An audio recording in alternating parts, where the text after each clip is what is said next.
This is a HeadGum podcast.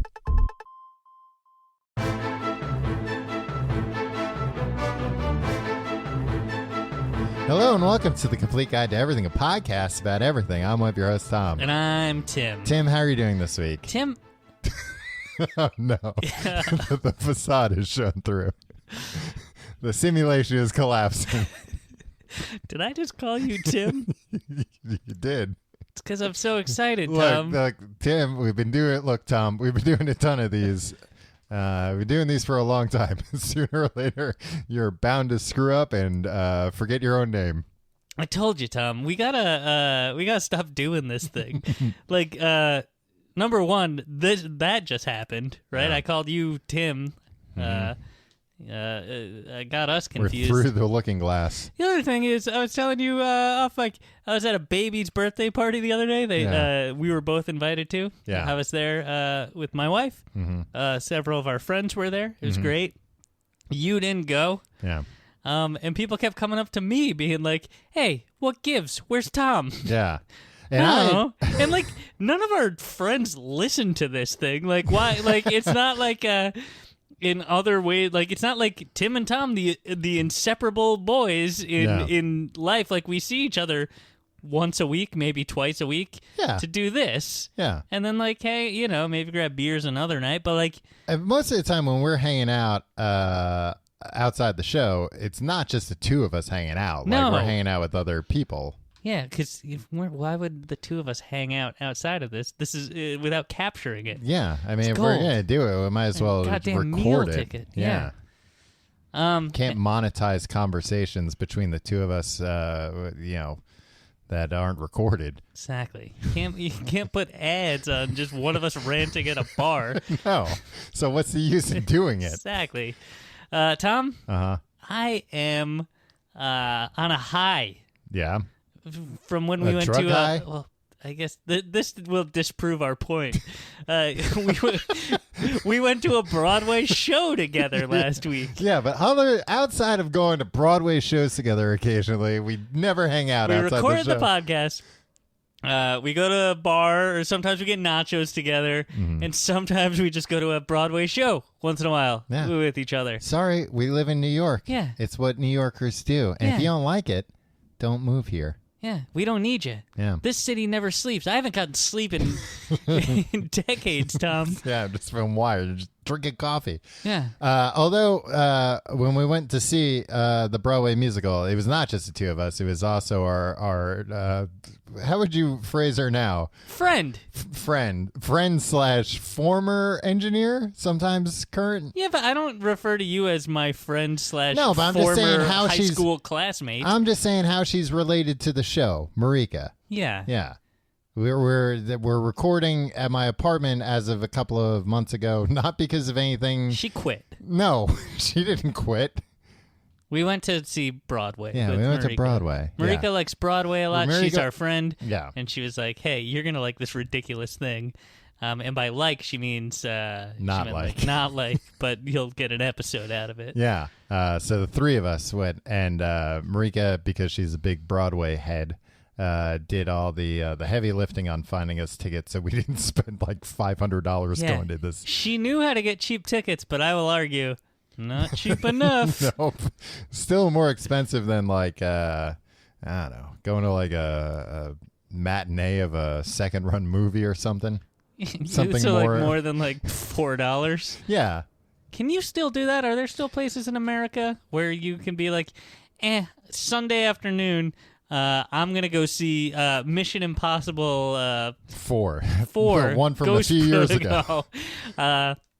It's gonna cost me like $3.50, and I'm gonna get some old popcorn too while I'm at it. I don't think there are any second run theaters anymore because of the switch to digital. Because it used to be like they were second run. It was literally like, that film reel went on its first run, and now like it's all beat up, and we could just throw it in the trash. It's got spit all over it. It's got scratches and hairs and stuff. The projectionist sneezed on it. Yeah, true.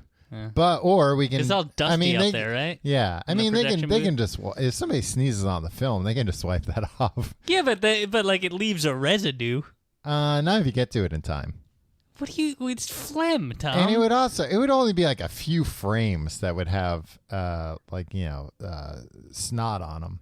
Yeah, but when you try to wipe it off, it'll get all over it. I'm making a hand motion that's showing how it will. You're unspooling the film as you're wiping it, and just wiping the snot further and further down the reel. Yeah, because that's how you. You need an absorbent towel when you're wiping off the film. You think they have a bunch of absorbent towels hanging around? No, in the of course not. And that's booth? how they wind up in the second run theater. Exactly. But yeah, they would just sell the film reel that otherwise they would just dispose of. But nowadays with digital, I read this fascinating thing about like how the encryption works on movies nowadays. Because I always thought, I was like, oh, once those things go digital, like within a day of a movie in the theater, it's going to be like, oh, here's a pristine 4K copy. Like on the internet? Yeah. Yeah, isn't that the case? No, like they're still doing it the old fashioned way at least at first, like, sneaking a handy cam. Probably nowadays a cellular telephone will do it, but sneaking that in and recording.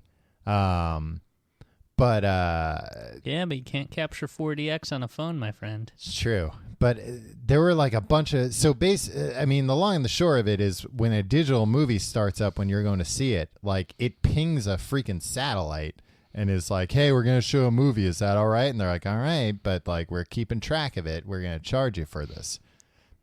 So that's theater. Yeah, so like theaters all the time used to squeeze in extra showings, right, and not tell Johnny Hollywood about it, and they would not tell Ike Perlmutter about it. Yeah, and they would just pocket the extra money. Right. You big fan of that guy, Tom?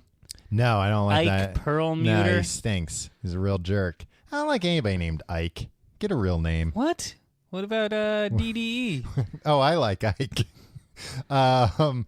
But all that said, I think a couple of weeks ago I talked about. Did I talk about it on the podcast or just you? I went and saw. No, I did it on the podcast because I wanted to razz you about astronauts. I went and saw The First American. The First Man. The First Man. See, in my mind, well, the first American was Ben Franklin. Everybody knows that. But when I went and saw that, it was a matinee. It was $5. Wow. No fee on top of that or anything. Where were you, in Mayberry? No, I was in Las Vegas. Oh. I think they were...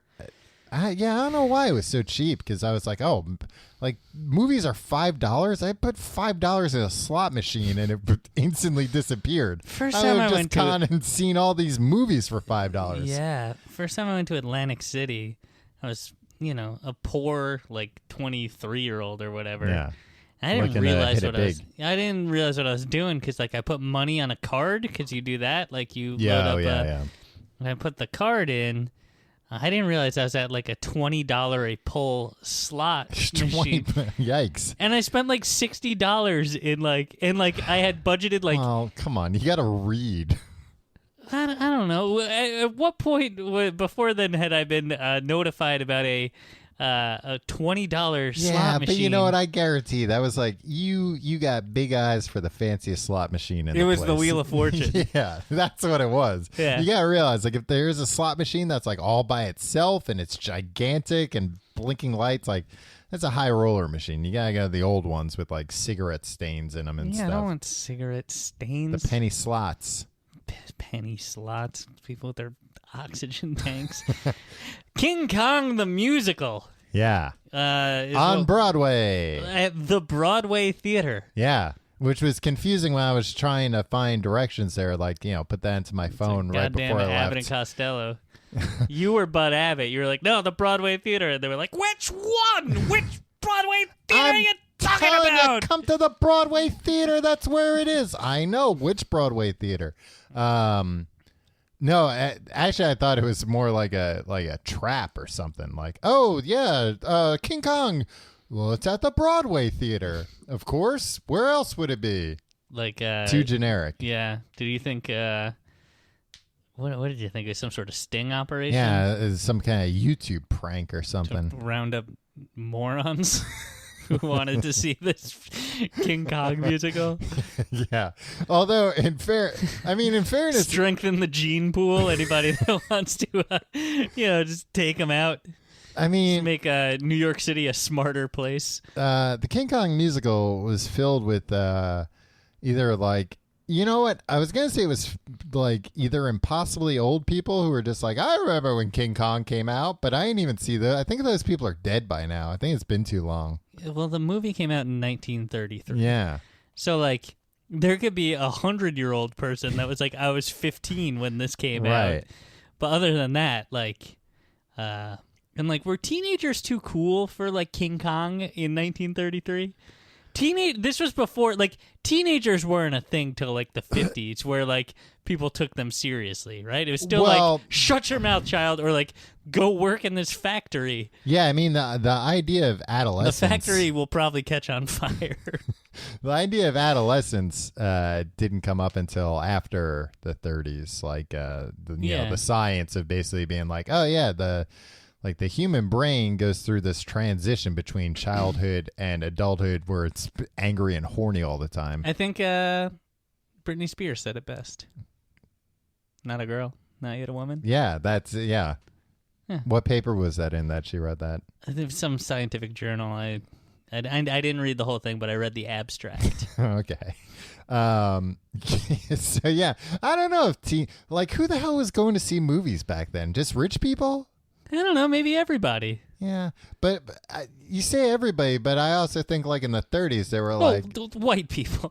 Well, yeah, but I also think that like they were probably like movies are wasted on children. Like, yeah, we're exactly. not going to buy a this ticket. Big ape movie is wasted on children. Yeah, this is sophisticated fare. For me and my flapper wife. We're all the ladies flappers. No, nobody would marry a flapper, I don't Tim. know. That would I don't be know how that works. Uncouth. Yeah.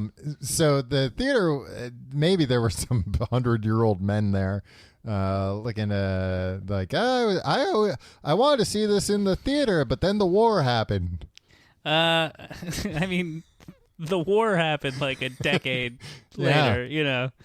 But I mean, America's entrance into the war right. happened. But yeah, later, they started up the boot camps pretty early. So this was pretty faithful, from what I understand. At least general story beats to the 1933 King Kong movie. Yeah, and we covered both Dracula and Frankenstein on this show. Mm-hmm. Back in Halloween month. Yeah. October shows. When you say we covered them, it sounds like we're reporters. Yeah. Which I like. That's accurate. You're welcome, Tom. Elevating our status a little bit. This is different. Like, King Kong was just like, movie men were just like, what can we put in the pictures? What will wow them? It's not pre-existing IP for them. They're just like, at the time, this was an original creation. This guy was just kind of like, hey, big apes are kind of funny. Let's make a really big ape. I don't think he's thought they're kind of funny. Well, they were interesting and scary. I think it was more like they're scary. Like, I'm going to make Yeah, but like funny in like a thrill-seeking way. Like, ooh, wouldn't this titillate the audience? Yeah, well, and that was also like during the time when people thought like the world was very mysterious. Yeah. A lot of now we have it all figured out, and it stinks. Yeah, a lot of we know everything to know, and it sucks. A lot of uncharted territories and stuff where it's like we don't know if dinosaurs could still be out there, and we just haven't run into them yet. Yeah, I mean, none of us have even explored this Skull Island on the map. Well, what if we made a movie it's not where even on the map yet? Yeah. Do you still want to talk about our theater experience, Tom? Yeah, I'm trying to think the order we should go. I was going to say, when I was talking about old people there, that the majority of the audience was teenagers on a field trip. Yeah. Or like tweens on a field trip as well. No, I think there were like some 11 and 12-year-olds. No, I think those are teenagers, and they like just look younger than you would even ever imagine. I defer to you, who knows exactly what a teenager looks like. No, because like you know how I know that. You know what? I'm usually scared of teens. Yeah, teens I think of as bullies, right. And these kids, like there was a big discussion. In the bathroom between a lot of the what you call teens, at intermission, they were just like, so is the show over? Yeah. And then somebody else was like, no, I think this is an intermission. It's like the act one, the first act ended on a cliffhanger, and these kids thought everybody was hanging around at the theater. Just shown King Kong. Yeah, and for the first time. Yeah, I mean, he did appear earlier than I expected, which was a good thing because, god damn it, if I had waited a second longer for that big cool puppet to come on stage, I would have just walked out. I'll have to take your word for what the teens were talking. I didn't loiter around the bathroom. Yeah, well, I wash my hands after I urinate. You say like, "Hey, I didn't piss on my hands. Why am I going to wash my hands?" Well, in fairness, you only wash your hands because you said you often piss on them by accident. Accidentally, Tom, but I take care of it. I wash it. I use soap even. But these kids were arguing. Like, you think the play's over? It ended like that, and also, friggin', we're all just hanging out here. Yeah, probably because like teens don't have it. Where are they gonna go do? Yeah, I guess whenever teens are done with something, they loiter around for a while before going off to the next destination. Like when I was a teenager, I can't think of a time like I was ever in a hurry to leave somewhere. No, because what was there to do? To go home, and then you had to like do chores or go to bed or something. Yeah, I had a good home life.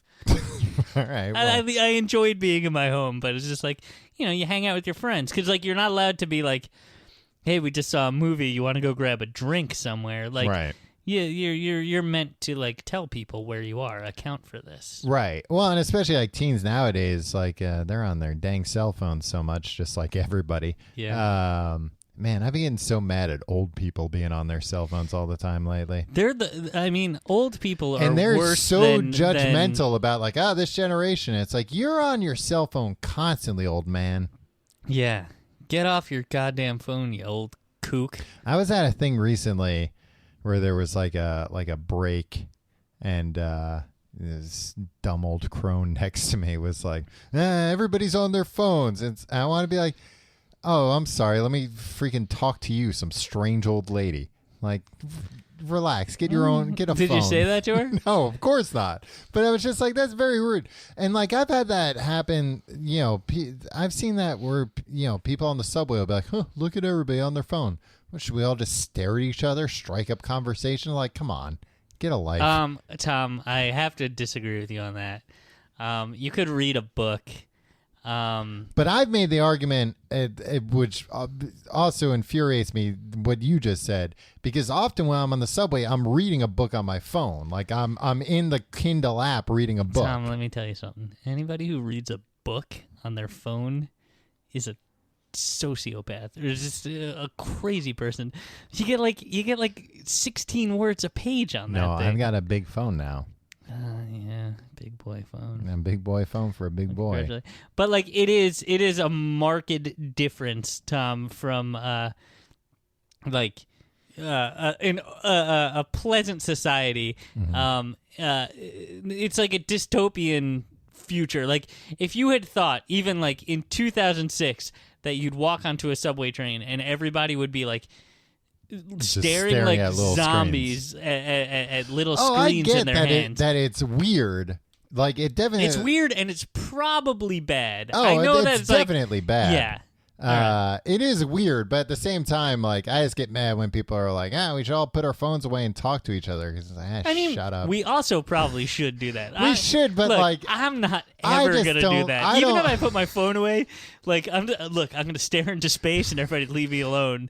But God, you ever go on the subway and forget your headphones and just consider like not going where you're supposed to go? Yeah. Yeah. It's happened to me. I've actually like left headphones at home and be like, well, looks like I'll have to buy a $70 pair of headphones on my way home. Oh yeah, you did that recently. Yeah, I did. Worked out well. Yeah. Beats by Dre, Tom. And where can people find those? It's a new brand I haven't heard about. Yeah, the Apple Store. And can I only listen to rap and hip-hop music on that? Yes. Okay. Yeah. Well, not interested then, Tim. Well, you were always saying they ought to call it crap. Yeah. I'm one of those people that likes all music and except slip slop. Except rap and country. I hate it. Yeah, I listen to everything except rap and country. Except for the maybe two biggest genres of music right now. You heard modern country, Tom? It might as well be rap. What does that mean? It's just modern country songs are wild. Like modern pop country, are just like I'm going down to the but it's like the worst music you've ever heard, Tom. Yeah, I mean, occasionally when I've heard, I mean, that's it. Like any these boots don't run. For the most part, like any pop version of a kneel genre. at the football game, you. And they bleep out the next word. Any like pop version of a genre, more or less, like pop punk sucked. Yeah, but pop country stinks. Yeah, pop. But everybody Is there loved, like pop rap? Rap rock was kind of. Yeah, I guess like rap rock was trying to make like friggin' like most. Like Vanilla Ice and MC Hammer were like they were pop rap. And then like LMFAO were kind of like a rap group. I don't know. They were more like dancey, right? I don't know. I don't know about music, Tom. Too old. Too old. Tom, King Kong. King Kong.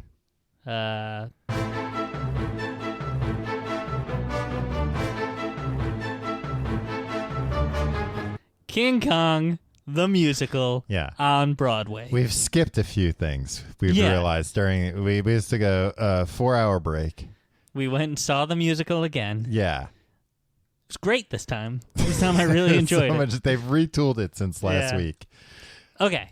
So this is it's a Broadway show based on the movie. Mm-hmm. We all know it. We all know the story. They go to Skull Island. Yeah. They capture the beast. Mm-hmm. Using a woman as bait. Mm-hmm. Like bring him to New York City to appear on stage. He gets loose. To appear on Broadway. Yeah.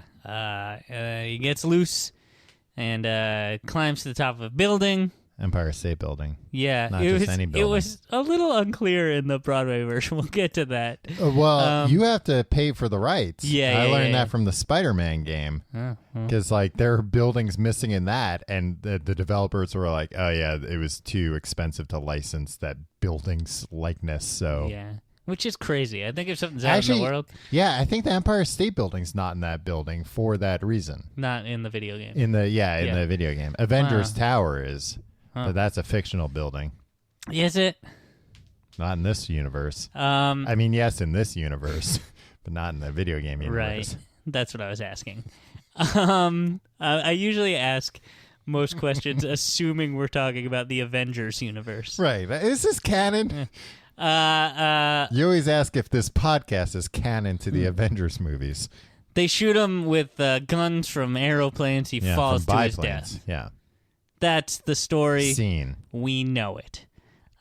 This added so much context, character development. What I think we skipped over is the big draw, the big gimmick of this Broadway show. How dare you call it a gimmick? Which is King Kong himself. Kong. A giant puppet. Right. And I gotta say, Tom, like a war horse. Yeah. All right. That's probably like the closest theatrical. Yeah.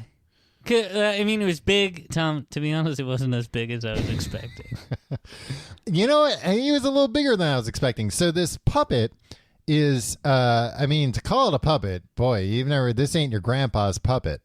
And if your grandpa went to the show thinking finally after 85 years he'd be able to see King Kong, he'd be surprised because not his type of puppet. No. He'd be like, I'm used to a sock with a couple buttons sewed onto it. Maybe Howdy Doody. Yeah. No, Howdy Doody freaked out my grandpa. It's too real. That boy's too small. King Kong, the puppet, pulling all these pranks on that man in the cowboy hat. King Kong was Howdy Doody a little stinker? He must have been. Look at him. Yeah, I don't think he was as much of a stinker as you would think. Yeah, he was no Billy Baloney, If that's your... If Billy Baloney. Billy Baloney was from Pee-wee's Playhouse. Oh, he like smoked. He was cool. He was pretty cool. I had a Billy Baloney ventriloquist dummy when I was a kid. It was by far my favorite. I brought that one time. This is probably actually like the beginning of me realizing trying to be funny for attention is all right. We had like a talent show or something, and I don't think it was even a talent show. I think it was just show and tell. And I brought this Billy Baloney ventriloquist dummy. I just roasted everybody with it. Nice. And like, boy, it brought down the house. And back then you were probably allowed to say some cool stuff. Yeah, it was very a lot of stuff that would not fly today. The PC police would come in and shut down the second grade show and tell. Yeah, that's why a lot of comedians can't play second grade schools anymore. Yeah. It's PC culture. But yeah, I would do that. They like, and looking back, I was like, oh, the teacher was probably, well, I don't know what they would do in those days. I guess she couldn't go on her phone. Maybe she could call like a 976 number, a sex line or something. Yeah, but they'd trace that back. To the school? Yeah, she wouldn't be able to call from a cell phone. She'd have to call from the phone on the wall. But I think it would probably be like, it could have been anybody. Yeah, but we knew who the perv teachers were, right? But at the time, like looking back, like I was given like a standing ovation. No, like a standing date to like. Oh, really? Do this like. You had a residency. Yeah, I had a residency of just bringing bring in Billy Baloney and fuck up all these kids. Yeah, really let loose, really give it to him. Yeah. And yeah, I guess like, I don't know, she probably like went outside to smoke a cigarette or something while that was happening. She left the classroom? I don't think so, but I'm just saying like because I'm thinking like, why'd she let me do that? Like, not even let me, like invite me to do that. It was probably like, oh God, it's a moment of relief that I don't have to entertain these little monsters for a minute. You think that's what the teacher's supposed to do? Entertain children? The good ones do, yeah. Pee-wee's Playhouse Mm-hmm. had the best toys, had the best merchandise. Yeah, they really did. If you look at it now, like if you go into like those like stores that you don't know how they stay in business in Williamsburg, where they just sell like old toys and stuff. Yeah. All the Pee-wee's Playhouse stuff is like super expensive, but it's because it's like phenomenal toy. It's like the toys that used to come out in the 50s for kids.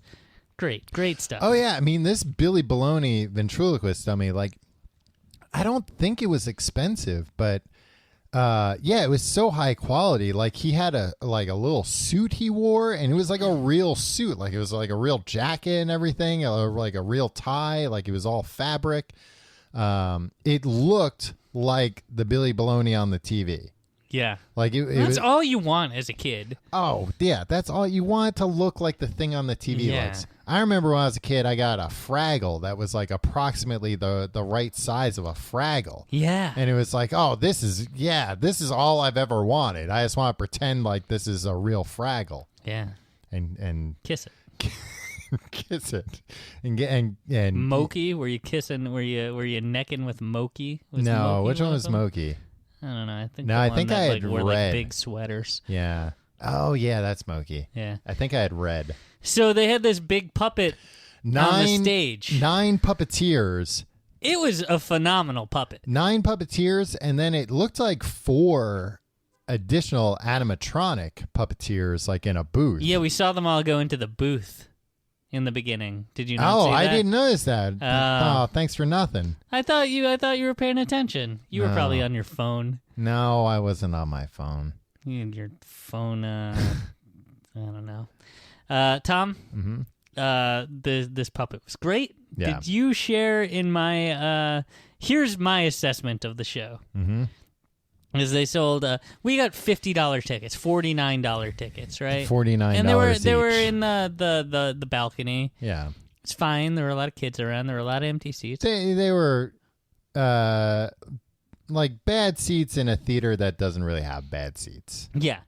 2.5 hour show approximately, Yeah. right? Mm-hmm. A lot of songs, and I don't want to talk crap because, like, here's the thing. Like, they put something together and they put it up, and people are It's more than we singing can say and about our dancing. musical. Tom, we'll get there one day. But yeah, that is more than we can say about our musical. So, like, look, I didn't much care. I feel like this would have been better served. The draw was the puppet. Right. And it seemed to be a draw for tourists, right? Yeah, like there's a New York City musical that will reference New York City. It kind of looks like a theme park attraction. There wasn't really a we'll set. get into that. A big screen in the back instead of like actual what are they called? A set. Yeah. Set dressing. Yeah. But don't you think it would have been better served instead of having like, you know, the tickets in the orchestra were like, you know, probably hundreds of dollars or whatever. Mm-hmm.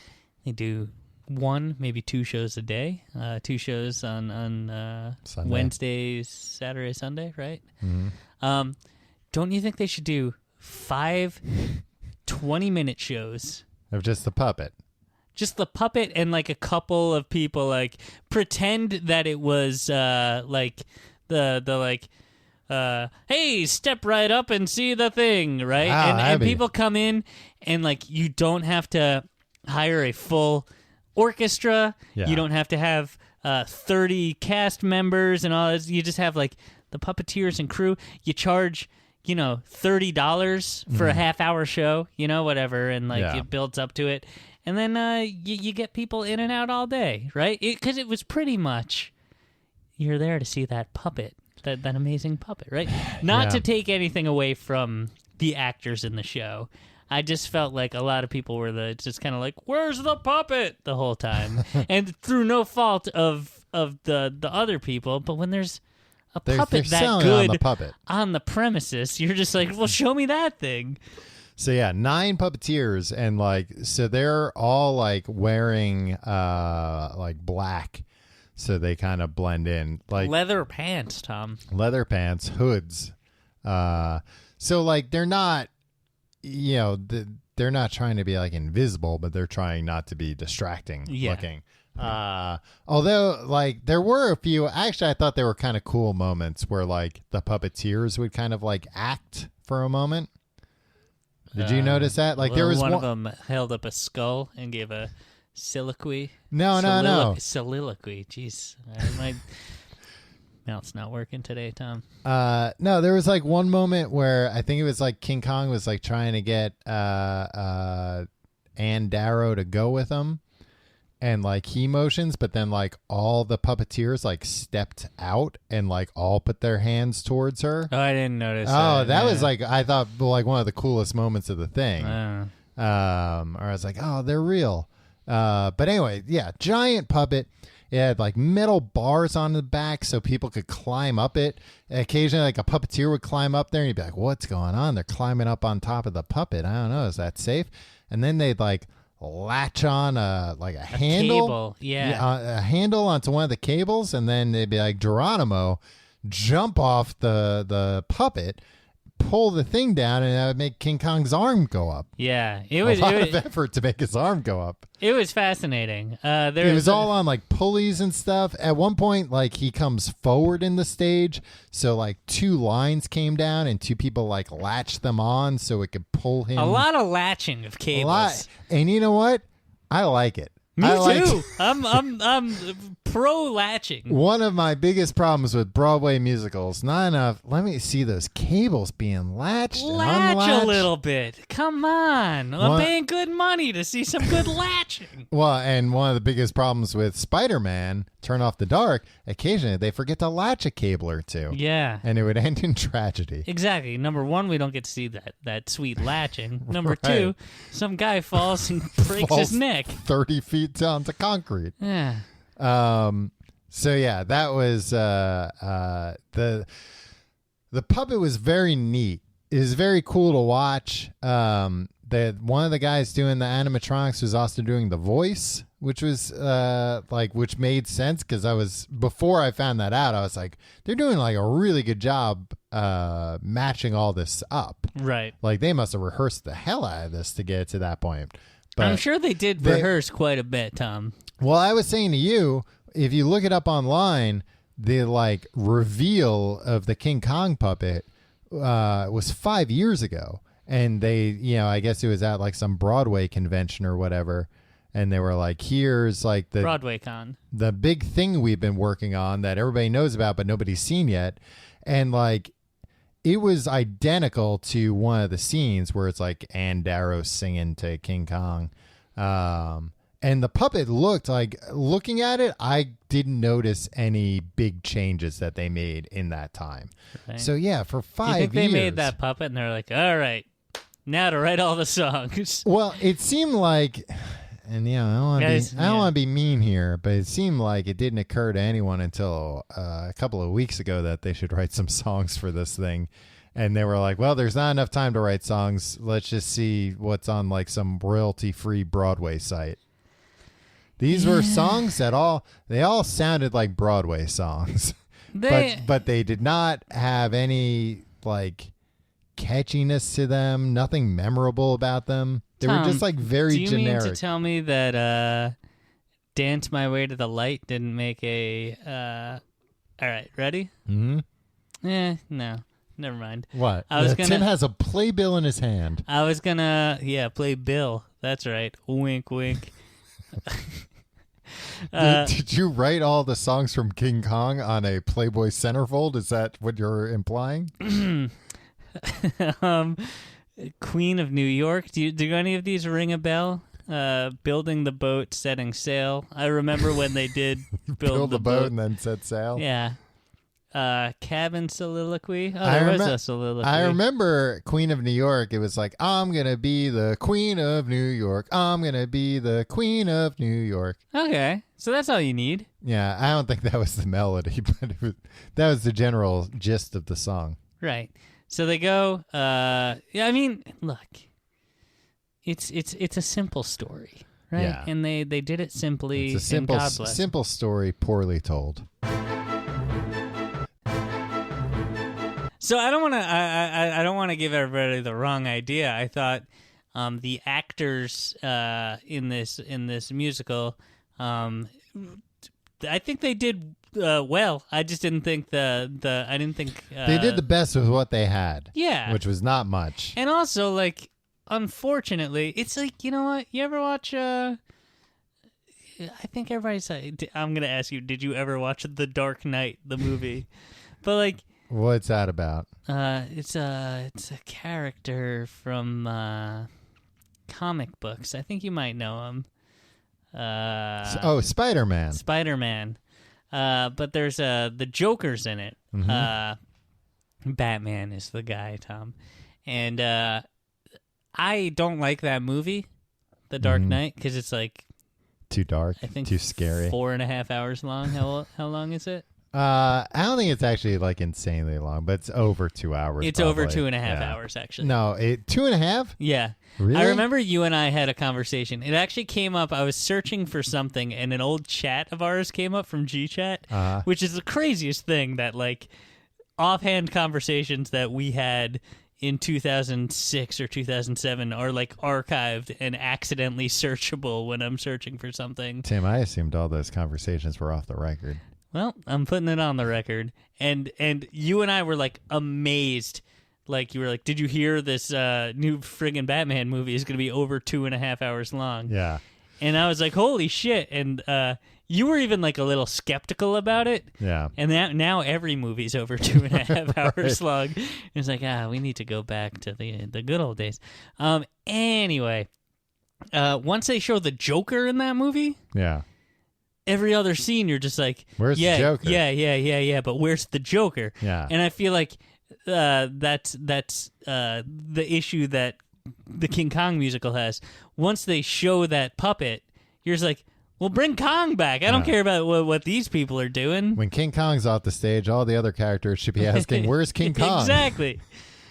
Well, and that was kind of the case. Yeah, kind of. I mean, yeah, when he wasn't on stage, like they were talking about him. Yeah. Like there was no other. Yeah, they weren't developing those characters in any other way. No, like there were no. Is there a Bechdel test about King Kong where it's just like King Kong musical or a play where there are two characters that are not a big ape, and when they're talking about something other than a big ape. Yeah. I mean, that's the case in the musical in the beginning, which at first I thought we had accidentally gone to see Newsies instead of King Kong. Because of all the singing newspaper Yeah. boys? Well, and because I elbowed you and said, hey, what is this, Newsies? And I didn't get a good enough reaction. So then I elbowed Marika and said, hey, what is this, Newsies? I didn't get a good enough reaction. I looked behind me. It was just a 13-year-old boy. I was like, hey, he's not even going to get it. Yeah. And He's so a newsie himself. I'll just wait for the next joke to make.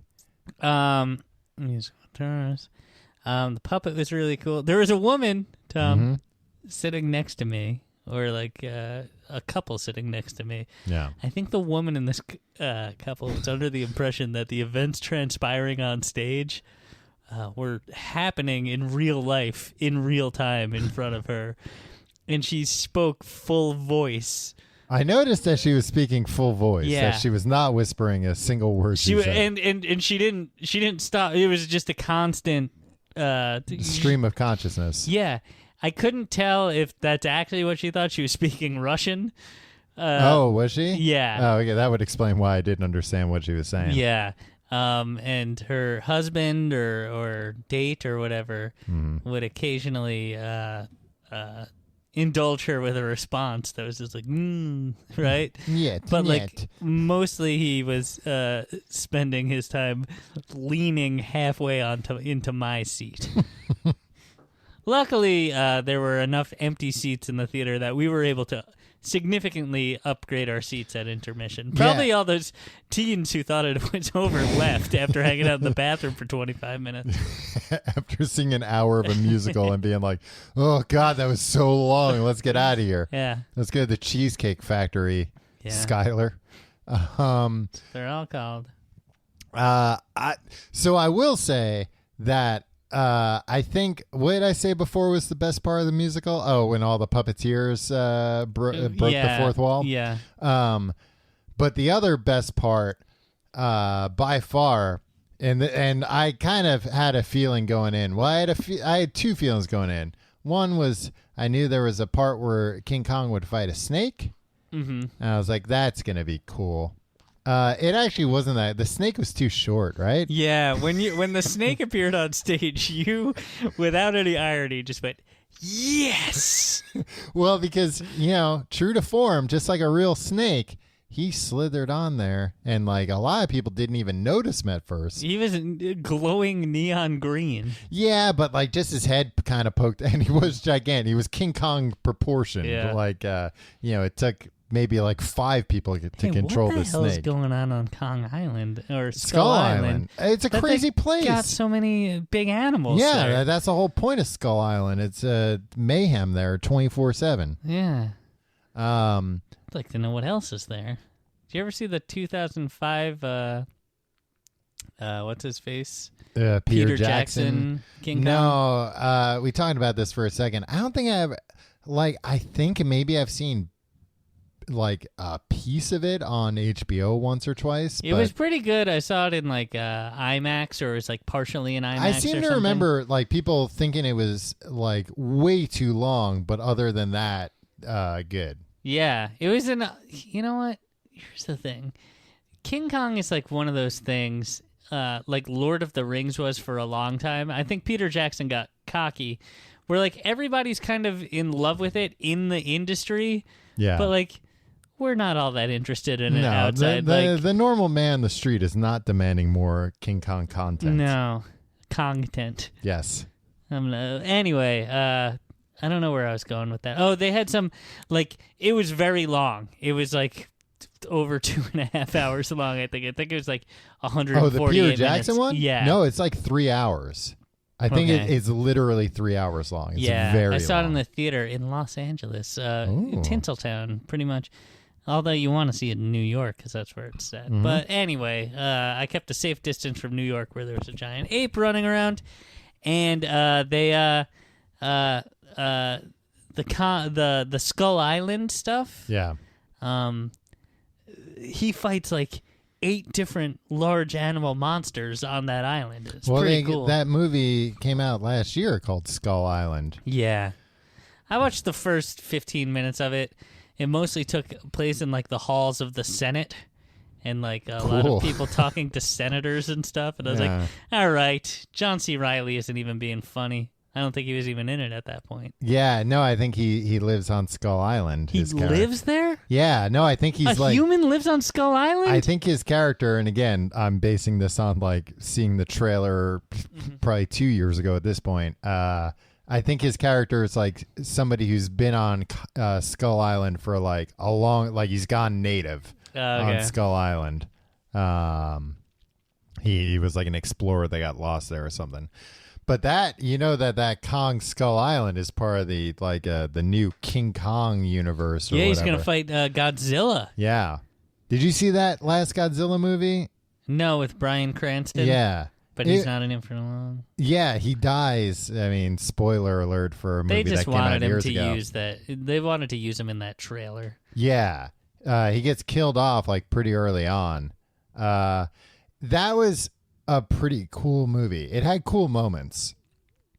Hey, that's all I want. Hey, what's a movie? Hey, what is life?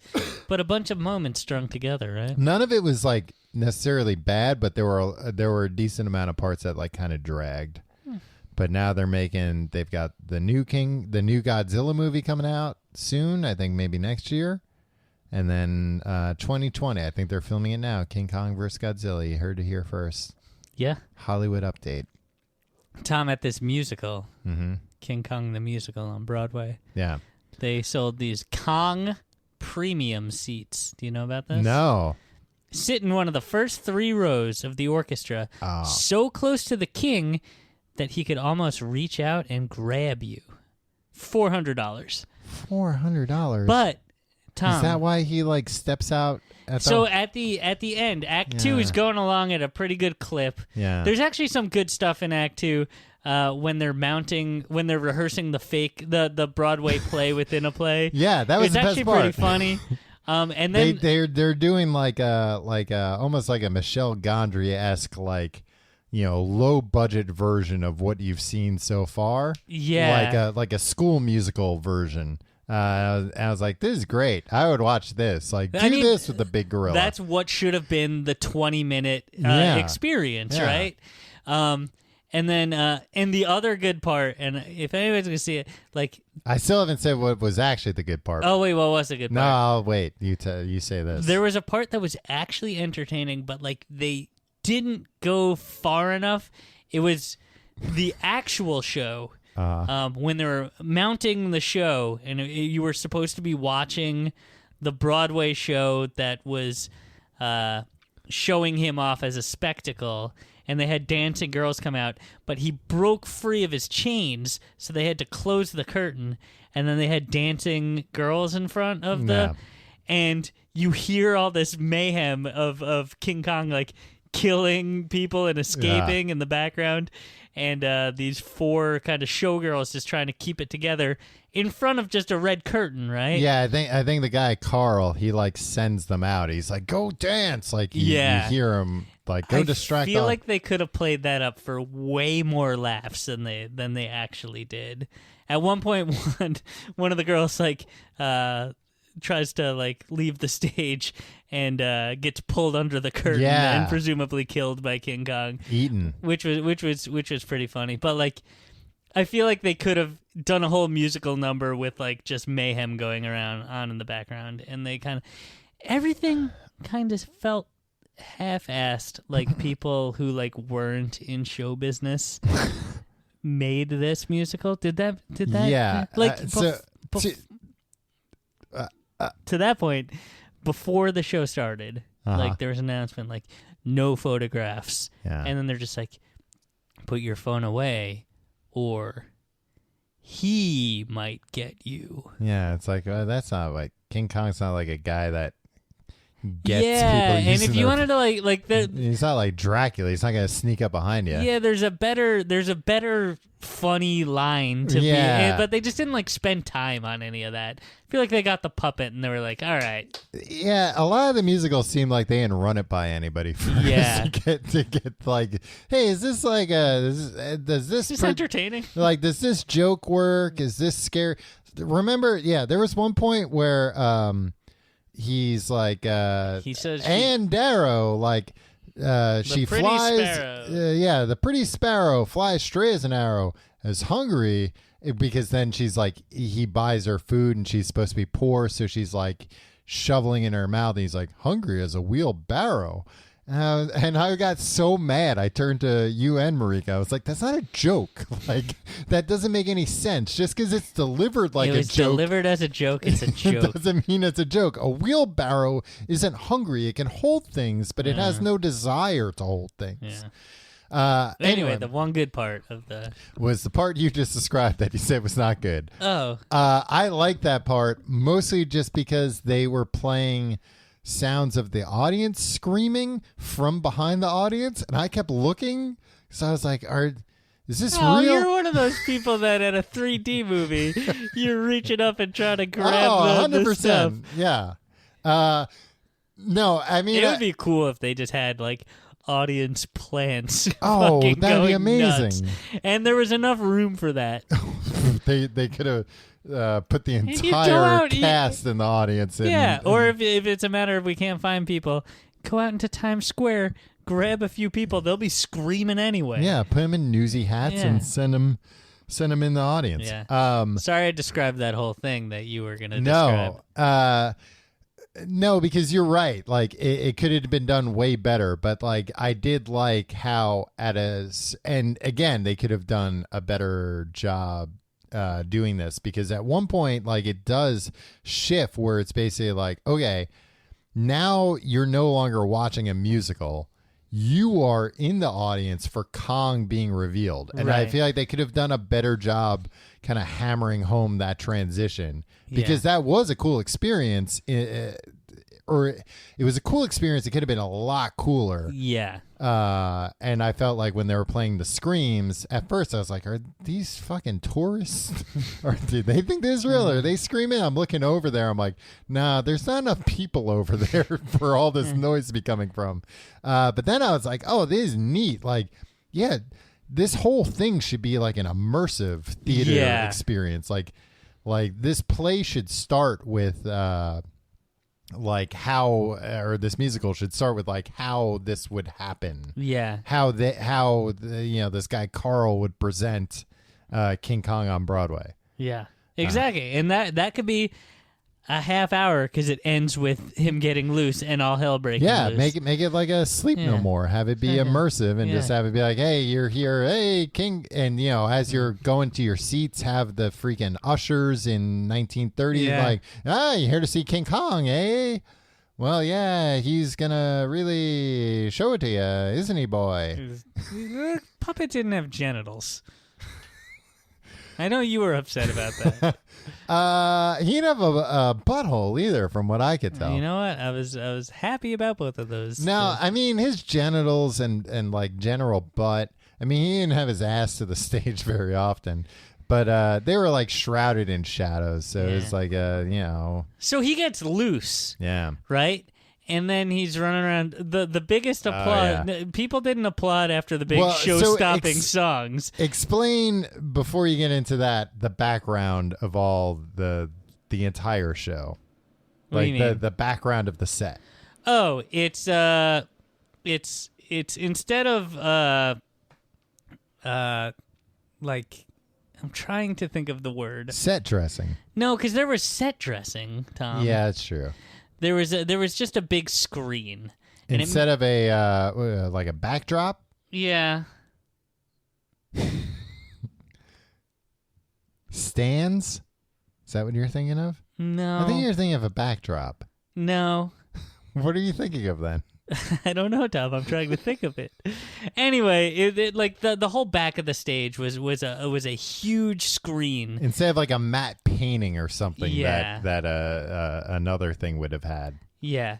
So this was like a wraparound IMAX screen. Yeah. Around the stage. So when they were outside, it was like a digital projection of the Brooklyn Bridge that you can see in the background. Yeah, but it was all like PlayStation 2 graphics. It was like It made it feel like a cheap tourist attraction. Yeah, like they were like it looked like PlayStation 2 because they were trying to do like a stylistic type look, but it didn't go it wasn't stylized enough to sell that, so it just kind of looked like this is just you haven't put all the details into this. It would have worked. It worked really well because there were several scenes, and this was the only thing that got applause breaks. Not any of the songs or anything. No, is when it got wild applause. King Kong would run. Yeah, like either in the jungle or through the streets of the city, and it's the puppet. Just they move the arms and legs as if it's running, and then an important thing about the screen has things going by in the background. Yeah, the screen all of a sudden turns into like a temple run background. Yeah, and it was cool. It looked cool. What they should have done is used that screen sparingly, right, and then had sets come down on the fly bars in front of it for the other stuff. Right. Yeah, because used sparingly, that would have been phenomenal. We should be Broadway producers. We really should be. We kind of. It seems like we know everything. Another thing I would have changed is when those. I mean, it seems very obvious that like during, not even because this wasn't in previews very long, but probably during like an investor showing of this, that somebody was like, that part, that's great. So they wrote in like 2 more times where Kong would have to be running. And every time it looked like he was running in slow motion because it was a big puppet that like. Yeah, I was going to say an important thing about this puppet you have to understand is this puppet was really neat, really lifelike, really realistic. It was slow to move, this puppet, because it's gigantic. Yeah. And it was genuinely all people powered. So it was like this thing can only turn as quickly as 9 people can like turn I don't know how heavy this thing was, but a big heavy thing. Yeah. Like this thing can't whip itself around, and it can't move all of its limbs at like a real running pace. It's going to look like slow motion. And it was cool. You're also skipping the part that when those parts would happen, dubstep would play. Yeah. That was weird. Yeah. Whenever King Kong would run, it'd be like, pew! And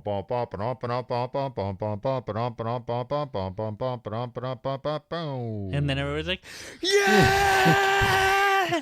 But then a woman would sing her heart out for 5 minutes very impressively, and people are just like, yeah. Yes. Will the puppet be back? Yeah, but there were standing ovations for the drop during King Kong's running scenes. So and it seemed very, I said like, oh, it seemed like during investor meetings they had those, but like the investors were right because those by far got the biggest reactions. Us rubes were eating that up with a spoon. I mentioned those Kong seats before the Kong premium seats. They were probably like, the snobs aren't going to like this music anyway. Snobs are going to leave here pissed off either way. Yeah. But the Kong seats that are $400 in the first couple of rows and that you get, they definitely just play. Like after he escapes from the theater, he's running through the streets of New York to dubstep.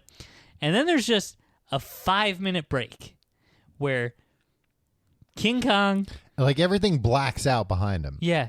And he just walks up because he's generally in the middle to the back of the stage. Right. Because, there's action happening in front of him. Yeah. You can't have the actors behind him. They wouldn't be able to see him. Yeah. They black everything out. Everything stops.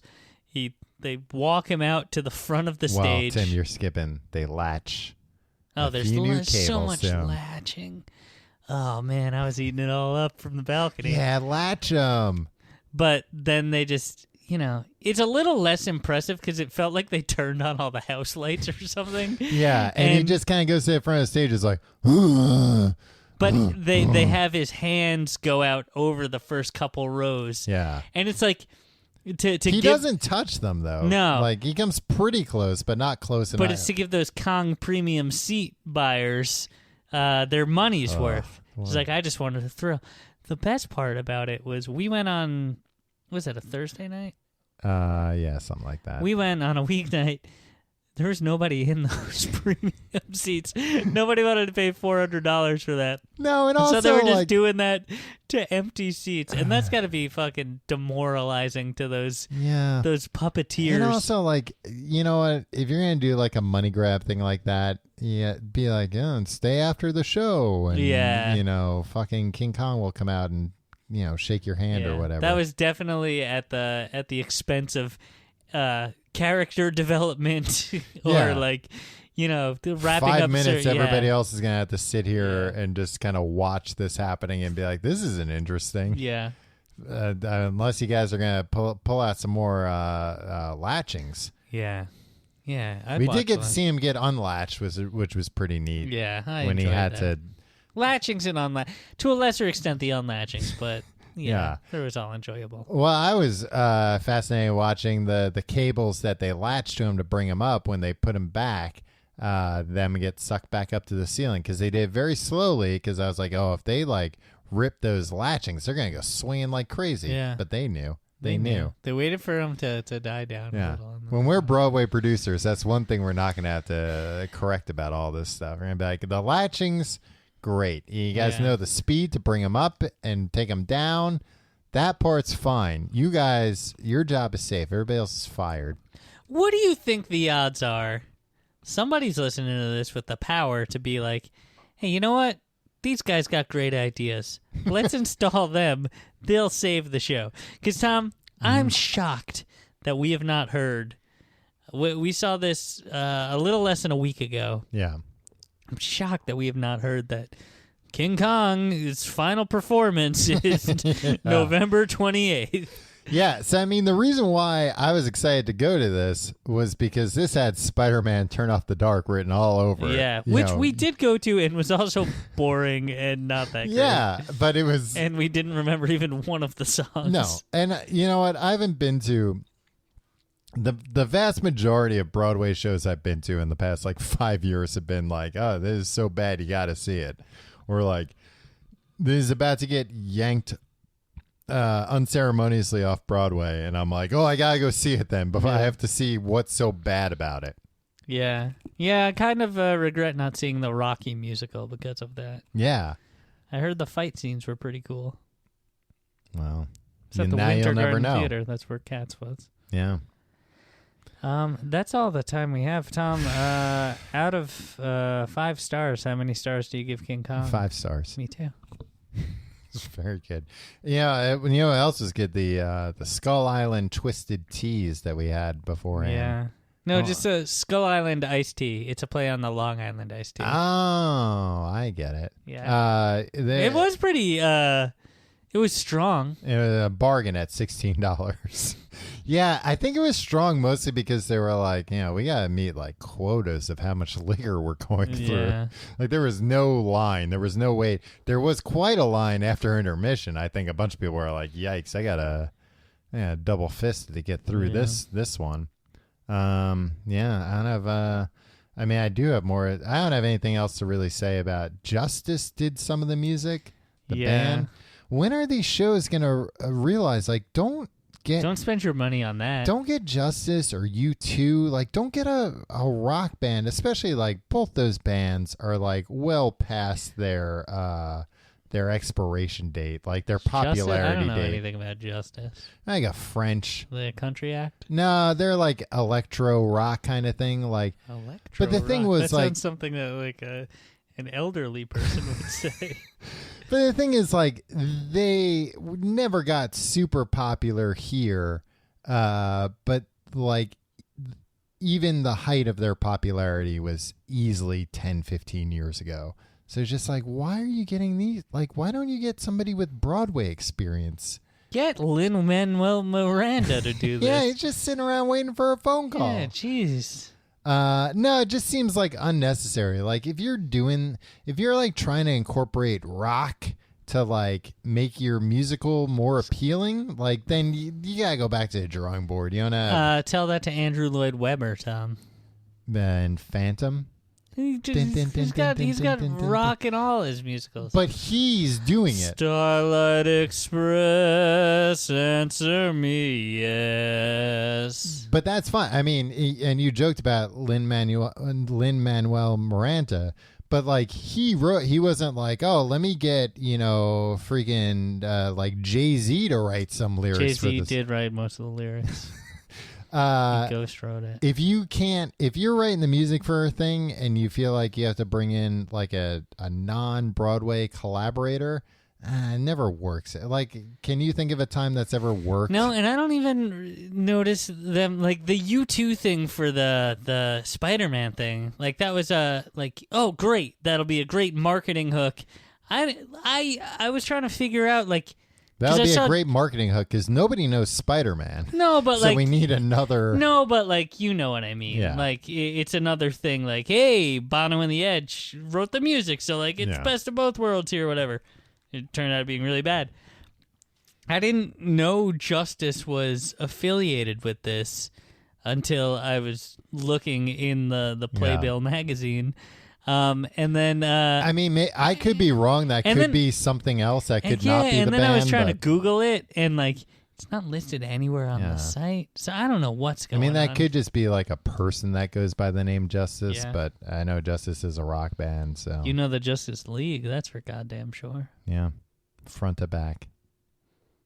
Yeah. If you like the show, you can find out more. You prefer the back. Big Butt Superman. Oh. Hashtag Big Butt Superman is my Superman. If you want to find out more about the show, you can go to tcgt.com. You can follow us on Facebook, facebook.com/complete guide. Don't do that. Get off Facebook, everybody. You can follow us on Twitter @complete guide. Not only you should get off Facebook. Tell your aunt and uncles to get off Facebook. That's where they get all their news. Tim. I know. Tell them to stop. Well, you don't want them to be informed. You can follow us on Twitter and Instagram @complete guide. You can follow me on Twitter and Instagram @Tom Reynolds. Follow me or don't on those things. Your pal Tim. Wow, what a cool guy. He doesn't even care if you follow what him. I'm saying is don't follow anybody. Get off all these things. It's poison. You heard it here first. Don't fave any of Tim's things anymore. Don't fave my things. He doesn't like it. Yeah, I hate it. Don't look at any of it. Not even just my stuff. Tom's stuff. Marika's stuff. You can look at my stuff. And you can support the show by supporting our sponsors. You can also check out tcgt.com/Amazon for your Amazon shopping, and tcgte.com/pledge for our Patreon, where you get bonus mini weekly episodes of things like Fast Food Friday, Riverdale Review, Justice League Minute, You Look Marvelous, and many, many more. I mean, not many, many more. Maybe like one or two others I'm forgetting. So yeah, that was King Kong on Broadway. Yeah, it was fine. I was expecting it to be a lot worse based on the reviews. I walked away just thinking like that was exceptionally mediocre. Yeah, if the puppet wasn't so cool, I would have been very disappointed. I guess maybe that's a little bit of what it was. Because I enjoy a shit show as long as it's a shit show. Yeah, like there's nothing... Spider-Man was a shit show. Spider-Man was like laughable in a lot of parts. But it was also like not ridiculous enough. Like it wasn't bad enough. Well, right? by the time we saw it, they had like pulled back because there have been so many injuries and like show-stopping problems. And that's the thing. Like if the King Kong puppet wasn't that cool, it would have just kind of been like a bland musical that I don't know. It was just exceptionally bland. And everybody in the show seemed to be doing like the best with what they had, and what they had was like inconsistent characters with no discernible character motivations or like character development or growth, except for King Kong. Tom, can I tell you something? Mm-hmm. I'm not looking forward to calling a car to go home from your apartment. Well, tonight. You're not staying here. Is that what you're angling for? No, last week I called a car using Juno, and he came here, and I got in, and he's like, "Hey, I drove you from here to this destination last week." Yeah.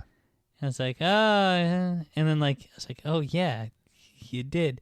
But this guy was so tickled by it that for 28 minutes for the entire drive, he just cracked joke after joke. It's like, "Hey, so what time should I pick you up next week?" And I feel like this guy has been just hanging around this area, knowing, because he was so fascinated by the fact that he picked me up 2 weeks in a row, and he was like, he even knew my secret shame. He got to near my house. He's like, "This is where you jumped out last week. You went right in there," and he pointed to the Little Caesars. And I was like, "Yeah, I did go to Little Caesars." These rides are supposed to be anonymous, pal. It was humiliating, and it was really annoying. I was just trying to read a book or something, or look at Twitter on the way home, and this guy was just you were trying to look at. I was trying to read a book. I was trying to read a book or looking at Twitter. I forget which one it was. You know what book I was reading? A book about the TV show Friends, Tom. It was very compelling. A novelization? I wish. Oh, we should start writing novelizations. Well, we don't have the rights to write novelizations. We'll bootleg it, Tom. Nobody else is doing it. Yeah, we can just change all the character names. That's what they did with Twilight and 50 Shades of Grey. Yeah, it'll turn into a big old Friends. All right, we'll see you next week.